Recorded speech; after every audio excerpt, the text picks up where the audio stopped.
Ladies and gentlemen, you're rocking with a GOAT. Ken Dow giving you motivation for growth. 2 toes down, he keep it realer than most. He do it for the culture, that's always the goal. This is Strategic Moves with Ken Dow. This is Strategic Moves with Ken Dow. Hey, what's up, everybody? You tuned in to another episode of Strategic Moves. I'm your host, Ken Dow. This is a place where we bring art, culture, politics, and business all together, and we do it every Sunday right here on this channel. But when I'm not shooting this podcast, I am the owner of Strategic Resources Consulting and the founder of the African American Men's Action Network. We call it AMEN. We specialize in political campaigns, government, and public relations. Been doing it right here in the state of Ohio for over 25 years. Met some interesting people along the way, and we want to make your next move a strategic move. So this show gives us an opportunity to do just that.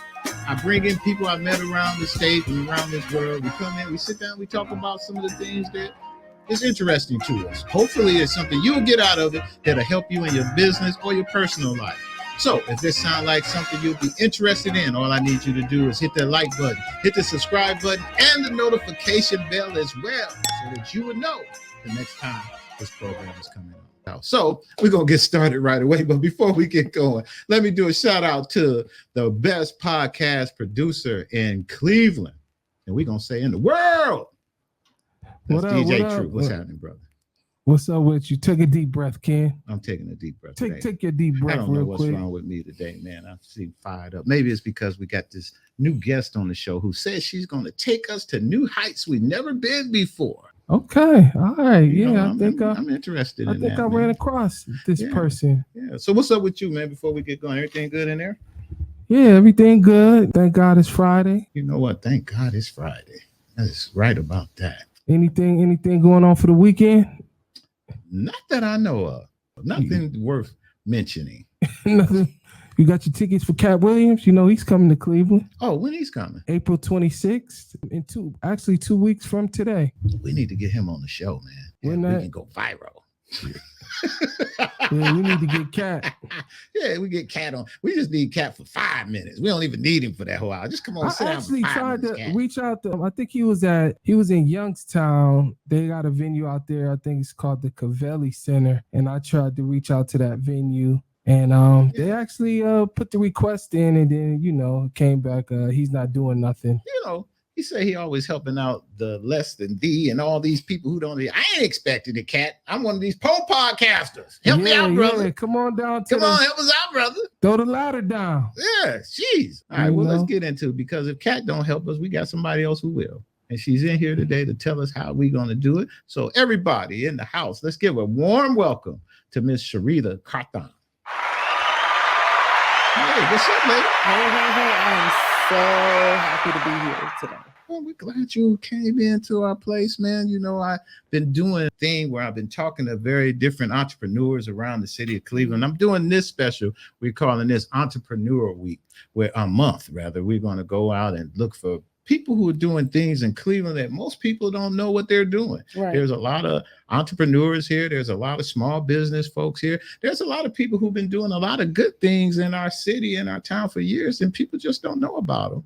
And it turns out you're somebody I ran into who does one of those things. So we was love and happy that you took our invitation to come on our show. I am so happy to be here. It is such a pleasure, such an honor. So let's talk. I'll just talk about myself for just a second. Is that okay? Oh, okay? No problem. That's what I was about to say. You know how we do it. We go down memory lane. You got to get in your business a little bit. We want to know where you grew up at, where you come from, all of that. So I was born and raised in Cleveland, Ohio, but I tell people all the time that the best years of my life actually was from 13 to 18. And I spent them in New York City, really living in the basement of a church.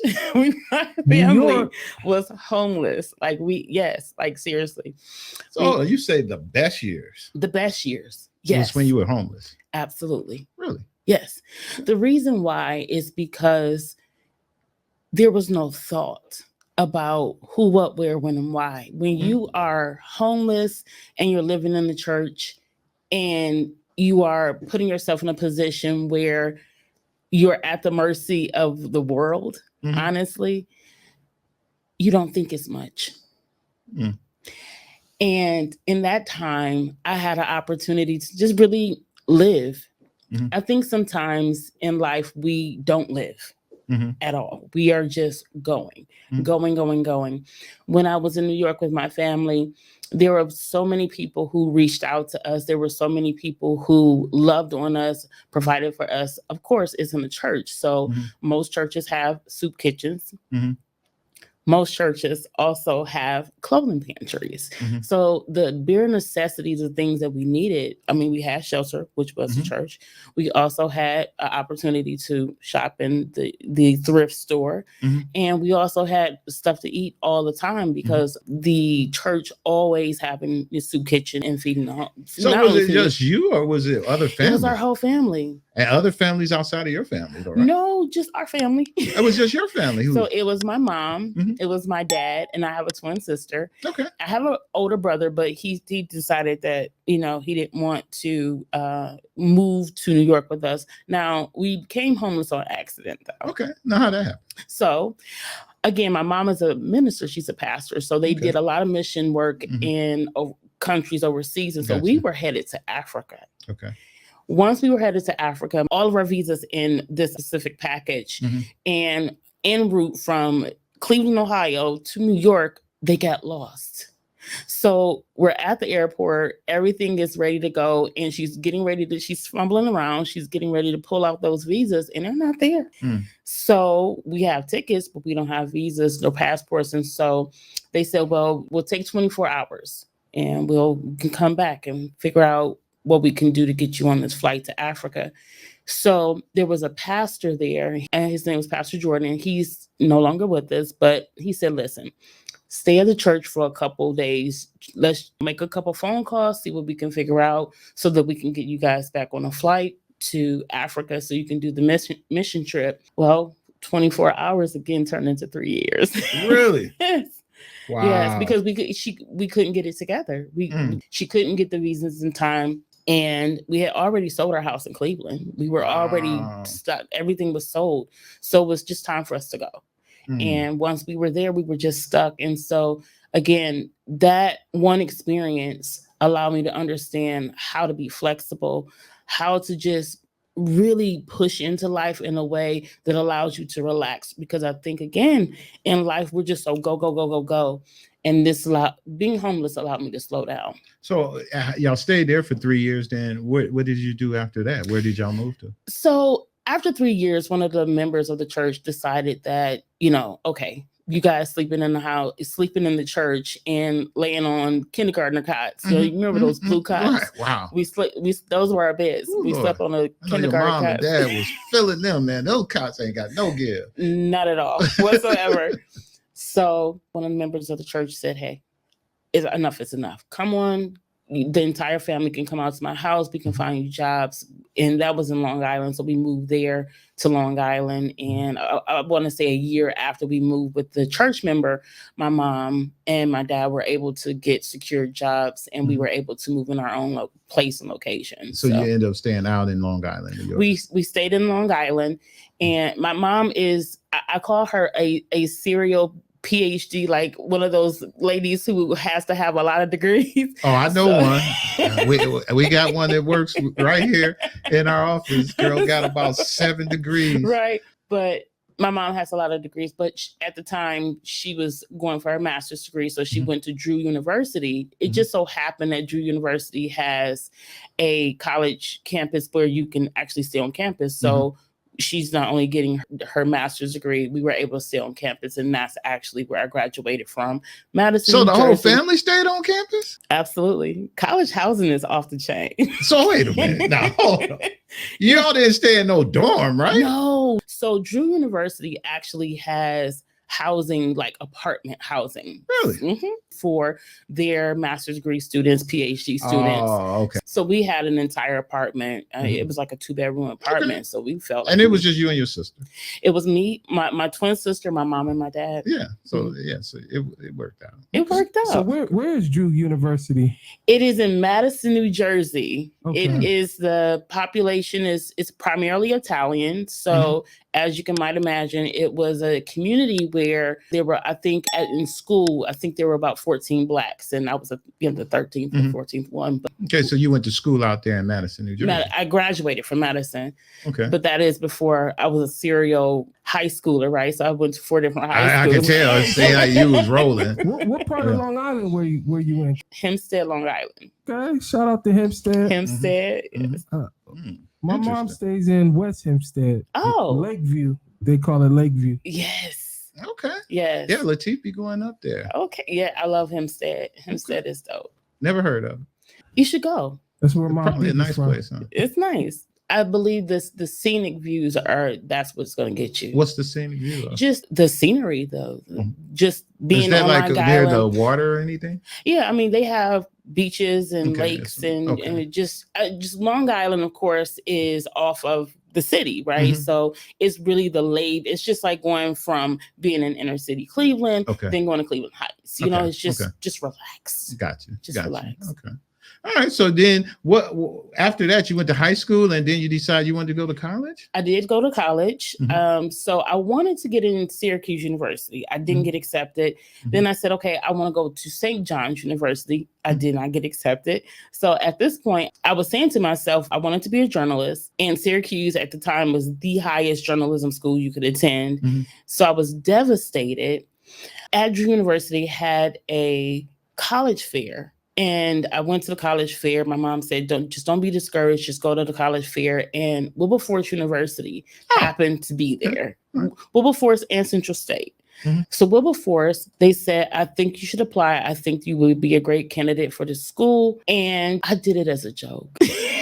As a joke? As a joke. Because think about it. I was so burned out on the rejection from Syracuse. Oh, so you was just like, and from St. John's that I said, I'm not going to put any more stock. If I get in, then it's meant to be. Because I think that I was so burnt on the rejection. And I got in. So before we get in and further the story, what's your sister name? My sister is Talia Moore. Talia Moore. So it's Sherita and Talia. We're twins. Y'all twins. And she followed your same path. Y'all went to school all together. So what's up? She went to let's give a shout out to your sister Talia before we go. I was like, we can't go all this route. Because you got a twin, and you definitely need to shout out to the twin if she was just another sister. But so what did twin do? She went to Job Corps. It devastated me. She went to Job Corps. After high school or before high school? Before high school, because Job Corps, traditional high school just wasn't for my sister. Okay. She just it didn't work for her.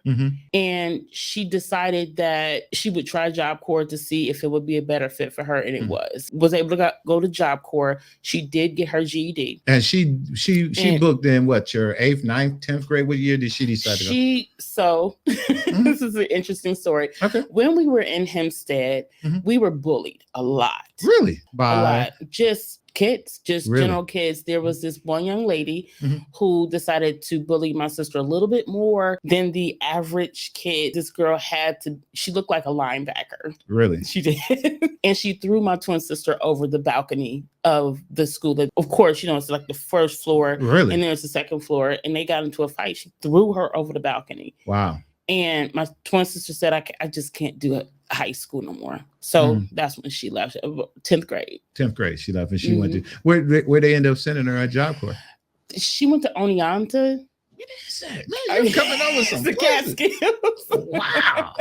That's up in New York. I heard that the is Catskills. Up in New York. Okay. That is in New York. She went to the Catskills and she did amazing. Did amazing? Okay. She did amazing. She graduated. She did get her GED, and then she went on to trade school. Okay. What's she do now? She is a director. She does work with a lot of Tyler Perry's people. She's a Get down here. Oh yeah. She's worked with, again, Chandra Corelli, Deatra Hicks, Morris Chestnut. Yeah. So it's weird because we're twins, but we're both in the same industry. And just took a different path. She just took a different path. That's and we awesome. ended up in the same. So I'm a brand designer and she's a director. That's awesome. See, I pulled that out. Someone's like, you ain't gonna say nothing about the sister? You ain't never mentioned that to me at all. See, sister girl is doing it all. Out here? Where's your sister? Yeah, she's in New York right now. That's awesome. Yeah. Okay. All right. So then you decided from there that you went to Wilberforce, I imagine. Yes, I did. Okay. I went to Wilberforce and I did graduate. Okay. Cum laude out. So proud of that. My daughter, she graduated from Central, and my wife went to Central as well. So They are. We actually, I think they're closing Wilberforce. There are rumors. Yeah, because I went down there and it looked like it was almost abandoned then. I was like, man, the school, big old school right across the way. It was abandoned then back then, but I was just HBCUs are. It's a lot to be desired. Mm-hmm. So, I mean, I think they've tried so many amazing things to just really motivate and get the school on track. But I think that there's some adjustments that need to happen before they really do what they need to do. So you finished with Wilberforce. And what you do? So now you're back in Ohio. I'm back in Ohio. Mm-hmm. And what you decide to do then?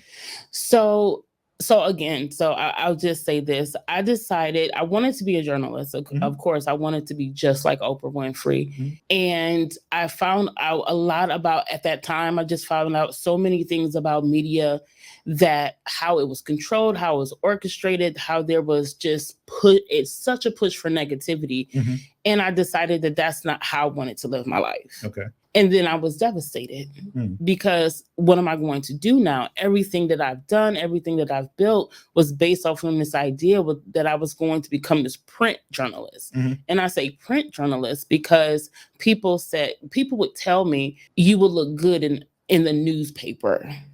Just the idea of, or you will look good on the radio. So what they're trying to say? Insinuating that I'm African American, I'm Black, I'm dark-skinned Black, and I don't have pretty features. And so being a broadcast journalism where my face would be shown, it wouldn't be a good idea. Really? So I bought into that. Mm-hmm. So how long was you doing that when you... I did journalism for 7 years. For 7 years? For 7 years. And it just devastated me. Mm-hmm. I just couldn't write about cat weddings and, police blotter anymore. It just wasn't me. So I got sad, I got depressed, and I decided to go get some chicken. How could you just tell me? So go ahead and tell us this story. And tell us the restaurant you went to also, because everybody here in Cleveland will actually know what she's talking about here. So I went to Kim's Wings, and everyone knows that Kim's Wings is always packed. So you're going to wait about 15 good hours before you get your chicken. Hours. Mm-hmm. And so as I was waiting for my chicken, there's an advertising board right in Kim's Wings. And I just so happened to look up. And I was just looking at everyone who was advertising for their lawn care and for babysitters and the Vegas trip. And I just thought to myself, their brand would be so much better if they understood what the power of branding is, right? So a lot of people don't think about that. They just think, let me just put this out here. I'm advertising, if you plaque it, they will come. And that's not necessarily the case if they're not resonating with what you're putting out. So I ripped everything off the board, took it home like a crazy person, redesigned all of those designs, called these people up and said, listen, do not hang up on me. I saw your advertisement at Kim's Wings. I redesigned it. I'll let you look at it. If you like it, you can have it for free. I just wanted to give you some different options in regards to how you're advertising here. And that one method has yielded me over 12,000 clients over the last 25 years. Wow. And anyone from celebrities to entrepreneurs to small business owners and everyone in between. That was an awesome concept of what you thought about doing. And that's what most good entrepreneurs, or what I like to call self-starters, do. They look at a situation and find a way out of it to make it better for the next person. And I admire the fact that you did that and turned it into a business. Kim's, the wing spot itself, you talk about marketing. They started out, and I don't know if they started out this way, but this is how I met them years ago when we were kids. And I'm just an old man in this town now, but years ago, and people remember this, Kim's used to have a truck, and it actually rode around in the neighborhoods, and it had different locations in the neighborhood that it would stop at every day, that you knew that Kim's will be at 93rd and Adams at 3:00 every day. Every day his truck would come over there, it'll stop. He'll probably be there a half an hour, 40 minutes. People will just know he's there. They'll come up there, buy chicken wings, fries, all that same stuff he's selling in the store. He was selling on the truck. It was him, his wife, and his daughters who were always riding around on that truck, and they were doing that beforehand till he got to the point that he opened up the brick and mortar store and started selling out the store. But people knew about Kim's Wings all around the city is because he spent years going around the city just doing that. And then, like I say, he just would pull up and people just know, we as kids would sit there and be like, oh, we waiting for Mr. Kim's. Or they'll be like, oh, we saw him over on Parkgate. He's leaving Parkgate. I ain't going all the way on Parkgate. He's coming on Adams in a few minutes. Let's just wait. It was that kind of thing that people would do. So also marketing by him early on. And as you say, as you went into his business, he was giving other entrepreneurs an opportunity to market by doing putting their stuff up there, and you actually were somebody who benefited from that. So see that full circle. So thank you so much for just you saying that allows me to understand how full circle entrepreneurship really is. Yes. We absolutely do not know how we impact other people. That's correct. Our only job is to be.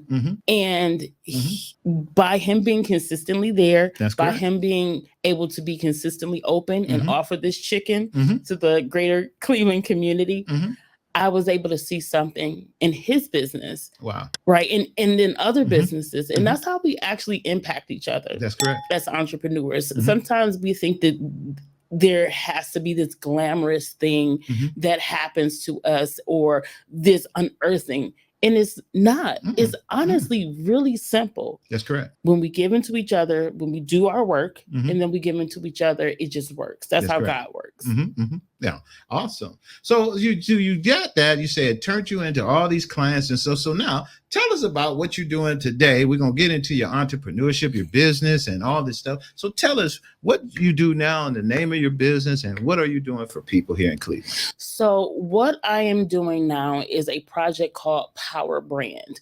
Power Brand has two components. The first component is that we sponsor entrepreneurs from the bottom, meaning that there are entrepreneurs who are looking to do their first big event. First big events are normally not sponsored, have no budget, but it has so many moving parts. So what we do is we analyze that business or analyze that event, understand who they're connected to, what they're trying to accomplish, and we come up behind them as a major sponsor so that they can actually have their first event exactly how they envisioned it, and then allowing other entrepreneurs to experience that event as well so that they can have impact, connection, networking. Over the last 2 years, we have done about $78,000 in sponsorships. And these are major projects like the Pink and Black Honors. And so let's stay on that Pink and Black Honors. Yes. I saw that last year, I think it was. And so what is it and all of that? What is the Pink and Black Honors? So the Pink and Black Honors is headed by Tenora Mia. She does the Pink Party Retreat, but she launched the Pink and Black Honors last year. It is the premier black tie gala event for entrepreneur awards. And so she brings in celebrity speakers. She also has a pitch competition. And after the pitch competition, she also has honorees where she actually honors specific entrepreneurs in the city who are doing amazing things. Here is the difference about her awards versus other awards is that she gets the underdogs. She goes for the underdogs, people who are not seen, people who are not recognized. You probably wouldn't know them from a can of paint, but they are doing the most in this city. Excellent.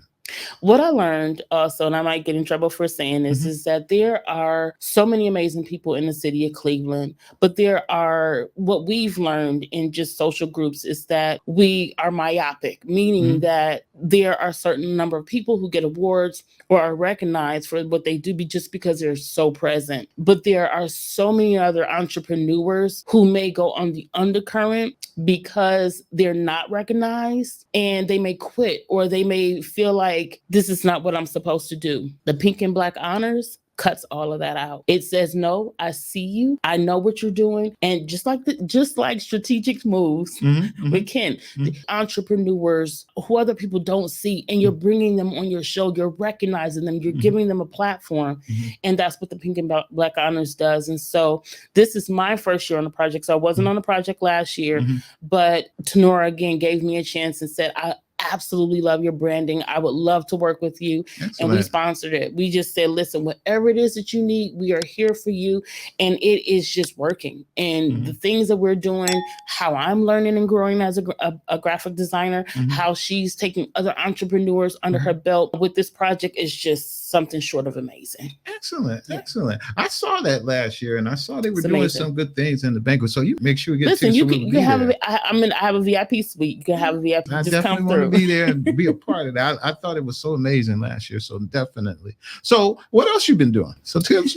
So I'm also so that's Power Brand Part 1. So Part 2 is that we actually have conferences. We do have an event coming up August the 31st, but it is already sold out. I heard about that. Your event, you said it was sold out 48 hours. Wow. And how many people going to be there? So the registration list, it was at 125. Whoa. Right? The 125 people are allowed to bring a +1. Whoa. Yes. So we have 250 people, but of course, some people snuck in, right? And then you have your VIPs. Right. So the event will be, of course, some people will make it. That's okay. Yeah, that's but give or take about 200 people to come to a power event in Cleveland. I mean, because again, I tell everybody, Cleveland is a little big town. We act like we big, but we really little. And so to have 200 new entrepreneurs, or just not even new, but just they're new to you, to come in and hear what you're talking about and possibly building out their brand is huge. Power Brand does things a little bit different. Of course, only way you can get into Power Brand is if you RSVP. It's email, you have to register. But then also we specialize in opulence. Okay. So opulence meaning that when you come to a Power Brand event, even before you get out of your car, you're greeted valet parking. Once you get in, coat check. Once you walk in, red carpet, interviews, paparazzi. We have CBS. Oh, you got paparazzi. No, we do. We have, no, this is serious, guys. This is serious. We have, I want to say, anywhere from 15 to 20 of the top videographers and cinematographers in the city to come down. Absolutely. Because the thing is, power branding is not just about a flyer. Power branding is not just about a video. It's about the experience. When you're branding, you are the experience. And so when you're coming to Power Brand, you have to be trained in order to provide the experience that your customer is expecting. So when people are coming there, you're eating high-end foods, you're drinking high-end drinks, you're having the best time. We do entrepreneur hip hop bingo, right? So like music, it's almost like musical chairs. If you've experienced it, I never heard of that before. Oh, it's a ball. Really? It's a ball. So if you go to my social media, Sherita Carthon, right? Or Sherita Official on Instagram, right? If you go to my social media and you look at the comments of what people are saying about this event, I don't want to miss it this time. I don't want to miss it this time. I gotta get in. Did I get in? Did I miss it? So it's an anticipation. It's all opulent. So I know you said it, and I'm a little slow sometimes, and my audience, they slow right along with me. So we don't try to act like. So don't be acting like you didn't catch it neither, because I didn't. I want you to tell me, Ken Dow, not Ken Dow the podcaster. We'll say Ken Dow the podcast. No, we're gonna say Ken Dow. Okay. Wanted to come to your event. Yes. And I'm Ken Dow the podcaster. I'm new, and I want to experience what it is. I know I'm going to experience the paparazzi. I'm gonna get all of that getting in. So I came in. Whoa, that was awesome. What I'm going to learn. So we have, for the summit, we do have panel discussion, fireside chats with not only celebrities, but local entrepreneurs who are doing high dynamic things, of course. But what you're going to learn is, how do I take Ken Dow for where I am right now? And if I'm trying to scale, how do I do that? Okay. How do I make money with my brand? How do I make strategic partnerships?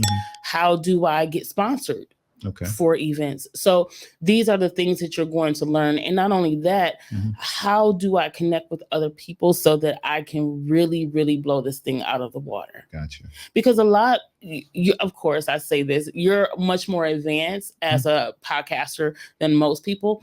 Most people are coming to Power Brand. They have absolutely no clue about anything, but they want to be influencers because that's what social media says. You have to be an influencer, but they don't know how to hit the red carpet. They don't know how to do an interview. They're still using selfie pics as their headshot.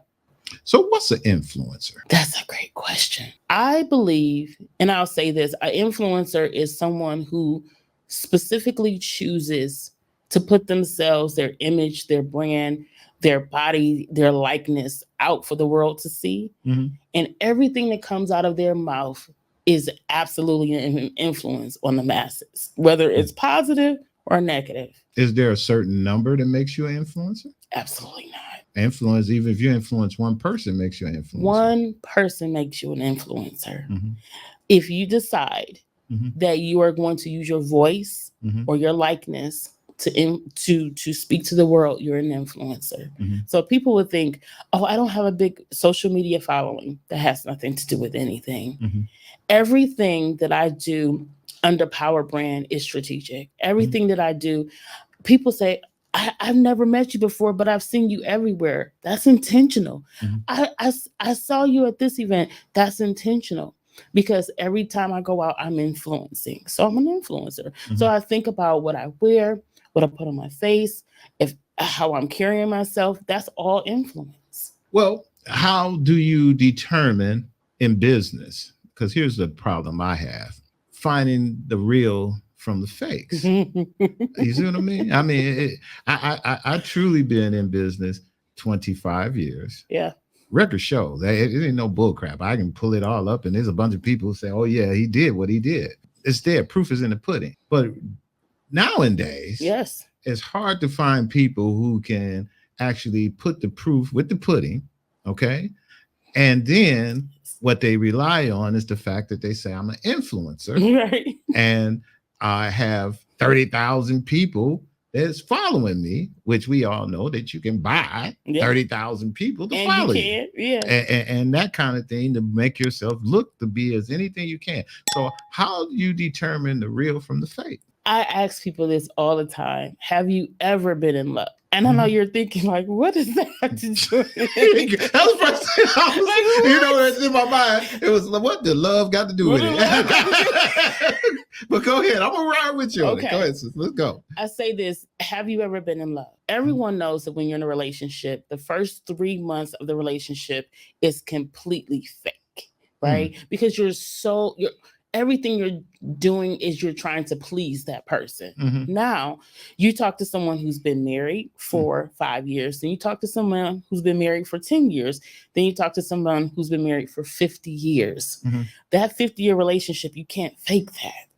So I tell people all the time, if you're going to look at someone who's real, who's in the industry, who's consistent, who didn't just pop up yesterday, right? That everything they do, everything they are, everything that they embody, whether you encounter them online or in person, if it's consistent, then it's real.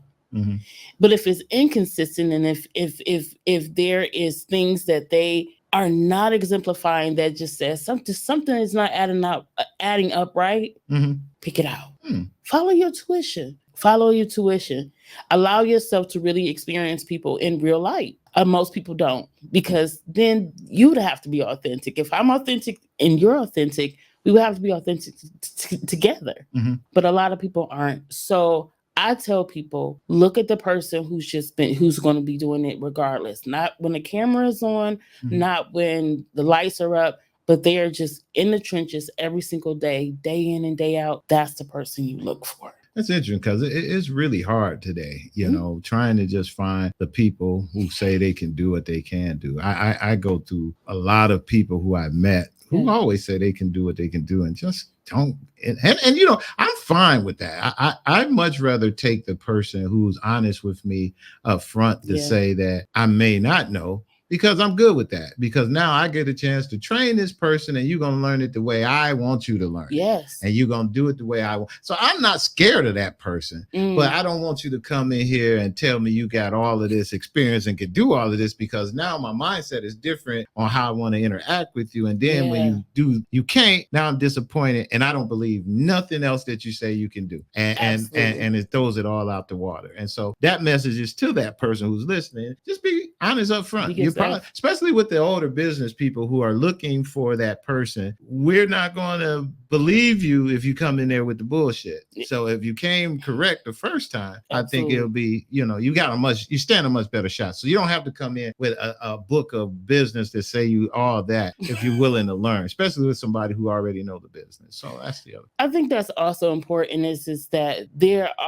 there's sometimes people say that there's a separation from older entrepreneurs versus the younger entrepreneurs. I think younger entrepreneurs have understood the way to finesse people, but then older entrepreneurs, they're saying, let's just get the work done, get to it. And I think that having a healthy balance of people like that in your life is just so vitally important. I just want to just put that out there, is that you have to understand who you are, who you're working with, being honest about, again, like you said, what you can and cannot do. And then also being able to say, here's what I can do, and standing on that, you know? Well, it is a trip, because the older entrepreneur was a young entrepreneur before. Yeah. All right. So as you see with my thing there, say hustle. Every day I'm hustling. So I've been hustling for a long time. So it only became an older entrepreneur where you got back and say, well, finally, business is coming to me. I ain't got to hustle no more. Yes. And so you find a younger entrepreneur that's out there still hustling, but they trying to hustle the older entrepreneur. And that's where it comes in. And like, no. You're going to go wrong every time. You're going to go wrong every time. Now, you go out there and hustle somebody else, but don't come in here trying to hustle me. Yeah, that's my issue. Like, game recognized game. So you got to be careful with that kind of stuff. Yeah. So let's talk more about, so you got your Power Summit, you got your things that you're doing with that. What else you got going? So that is it. I mean, between those two projects, Power Brand and sponsoring entrepreneurs, doing graphic design, brand design for small business owners, celebrities, and also doing just the summit. It's taking so much of my time. So I'm going to do this for the people that's listening who still don't quite get it. All right. I'm an entrepreneur. We passed the summit, but I'm just a regular person. I got a business and I want to come to you. And I saw your podcast, Ken. I like to connect with this young lady. How does that process work, and what does that usually entail? Yes. So most people connect with me through my link tree, which is linktr.ee/Sherita Carthon. And we'll have all of that in the description. Yes. So all of that information is in there to connect with the summit. If you want to book with me, if you want to learn more about the celebrity sales method, which is actually a course that allows you to scale your brand from the top all the way down to the bottom, video course, an evergreen course, which is one of the things that I do teach people who come into the fold. But just Linktree/Sherita Carthon has all the information you're going to need in order to get in contact. All right. So you mentioned, you snuck in two more things right there when we was just kidding. I'm trying to keep her on my little time. That's how we going over our time. Snuck two more little things. So what is what was it? The celebrity sales method. What is that? So over the last 25 years, there are certain things that celebrity does that the regular average person does not do in marketing in order to scale their business, in order to scale the entertainment part of what they do. And so what I've done is I have taken all of those methods and put it into one book. Really? Yes. Is it an ebook? It is an ebook. It is actually on Amazon. Really? The Celebrity Sales Method, yes. It is on Amazon, and it is also in a digital course. So if people want to know what are some of the secrets that celebrities use in order to market themselves and scale at massive levels, you can get that. Why don't you give them some ideas of some of the celebrities you worked with? We didn't even get into that. Yes. Yeah. So I did a project with Brandy Norwood. So Brandy is Brandy. I knew Brandy by Brandy. Which is Brand Fanland. I've worked with Chandra Corelli of Tyler Perry Productions. Also, Brayley Evans, she's an actress. Christina Johnson, who is the former wife of CeeLo Green. Just so many other people. Lamar Odom. Lamar Odom. We did a project with him. And just so many other people. I mean, it just goes on and on and on. I did some work with Tabitha Brown. So Les Brown as well. So just so many other people, just some examples. Excellent. And what was the other one you talked about? The video? You mentioned a celebrity, and it was a video course or something you were talking. Yeah, so the celebrity sales method is crafted into a video course. So you can read the book, and it's a book, a journal, and an e-course. Really? Oh, okay. Yep. And that's a course that you sell? It is a course that I sell. So if you want the celebrity sales method, if you hit the link tree, it's right there. You can just go ahead and grab it and go straight into the class. And if you are just an entrepreneur who just ready to get going, they can go to that, sit down, book a time to sit down and talk with you, do a consultation, see what their needs are, and then go from there, right? Go from there. All right. Well, you know what? You're good. We at 42. 42. Yeah. Lateef. Well, listen, man, you've been so quiet that she was early and she got us out of here on time. You got something you want to say, man?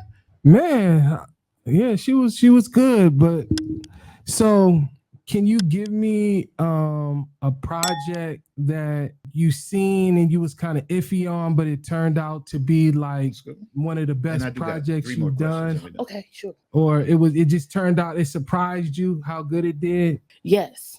Actually, Lamar's project. Lamar. Okay.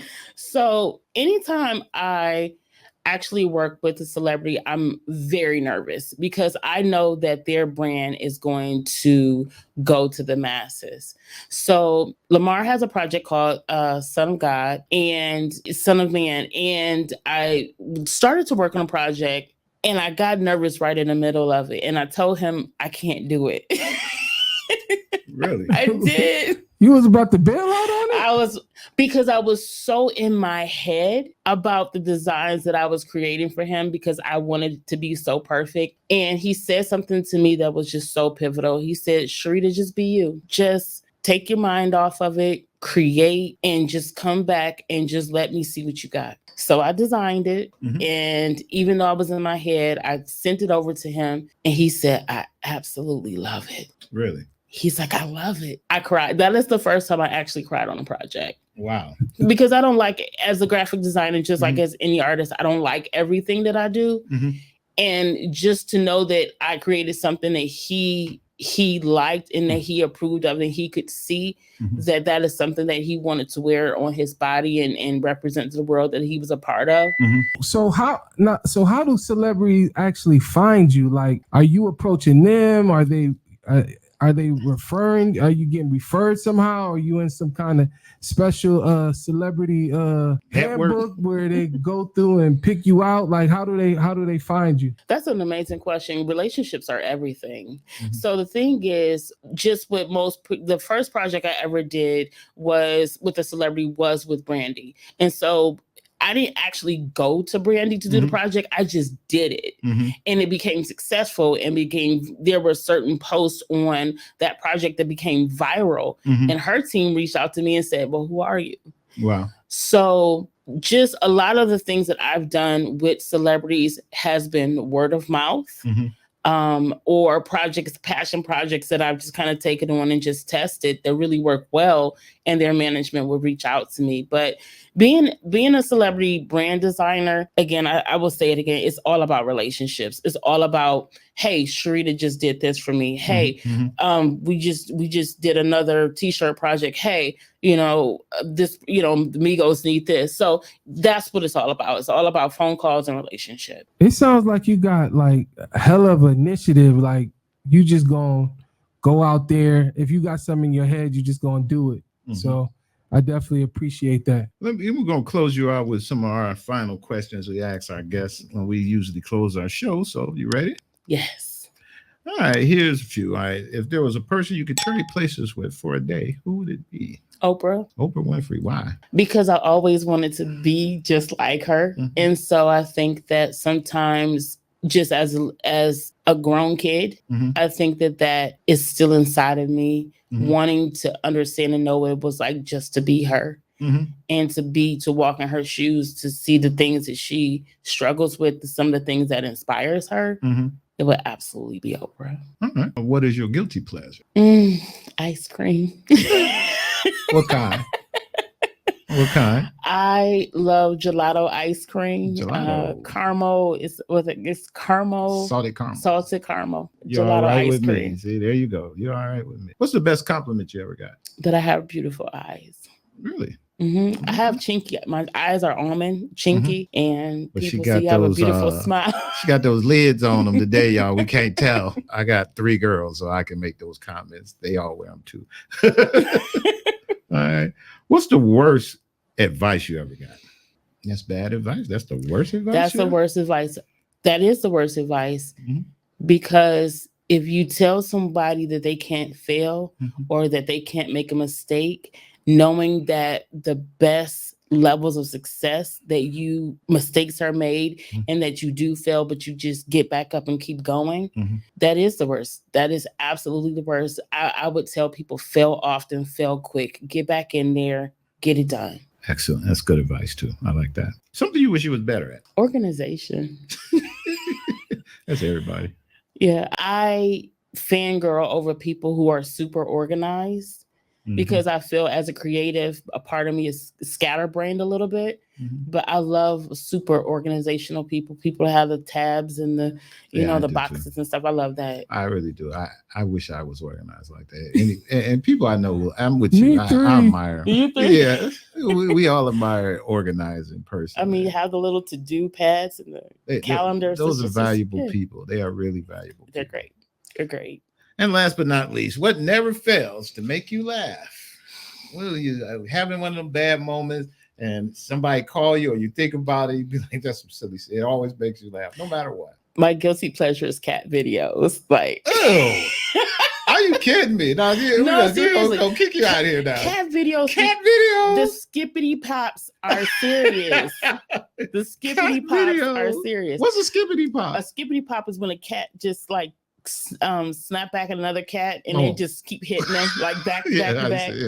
Skippity pops. You said I just killed you. It does. It just, no matter how I'm feeling, if I'm sad, I'll just go and I'll watch a cat video and it's on. I think cat videos is like at the top too of all. Yeah, it is. Yeah. It's the most viral content on social media. Cat videos. Cat videos. I'm a dog person. That's why I'd be like, cat videos. But dog videos are a close second, but cat videos, because cats are so vicious. They are just. They scary. That's why I don't like them. Yeah. They scary. They sneaky and claw you and all that. They get mad. I was watching this lady wash a cat, and the cat was making that crazy noise. And I was like, oh my God, that would drive me crazy. I couldn't stand it. Because cats aren't supposed to be washed. You're not supposed to wash a cat. They be washing them. The cats be like looking like they ready to lose it. People don't know that when you actually wash a cat, the water on their fur is like, it's almost like putting them underwater. It's just, it's really heavy on their fur, and you're not supposed to do that. And so when you are thinking that you're grooming a cat, that's why cats lick themselves. It's because they're never supposed to have water on their fur. Jeez. It's brutal. Well, Miss Sherita, we want to thank you for coming on our program. It was an honor and a pleasure. You did very well. You kept us here and kept us to a point, and we got good information out of you, and that's what we are all about, and we look forward. Miss Sherita is going to be helping us here on Strategic Resources, so we're going to take her, and over the next 90 days or so, you're going to see some changes on our podcast and some stuff we're doing that she's going to help us out with. So she's going to be a part of what we're doing, so we look forward to that. So if there's any information that you need to hear from Miss Sherita, you can check that out. It'll be all in the links in the description below. So make sure you check that out. So before we leave, Sherita, like we say, we always give you an opportunity to look right there in that camera. You can say something to the peoples. Let them know again where they can reach you. Let them know if there's another summit coming or anything that's on your heart. This is the message. Camera's yours. Go ahead, sister. I am Sherita Carthon. I can be reached on social media at Sherita Official on Instagram. And if you are on Facebook, it is Sherita M. Carthon. If you're trying to book with me, or if you're trying to learn more about the Power Brand Summit or the Celebrity Sales Method, go to Linktree/Sherita Carthon. Linktree/Sherita Carthon. And I just want to say one last thing is that there is absolutely nothing that you can't do if you honestly be honest with yourself, transparent, and go for what it is that you want. There's nothing that is off limits to you. Excellent. And all the links to where you can reach Miss Sherita Carthon will be in the description, as we told you. And we'll see you guys next week. Peace. This is Sherita Carthon with Power Brand, and I will be on Strategic Moves with Ken Dowell this Sunday, so check it out. This is Strategic Moves with Ken Dowell.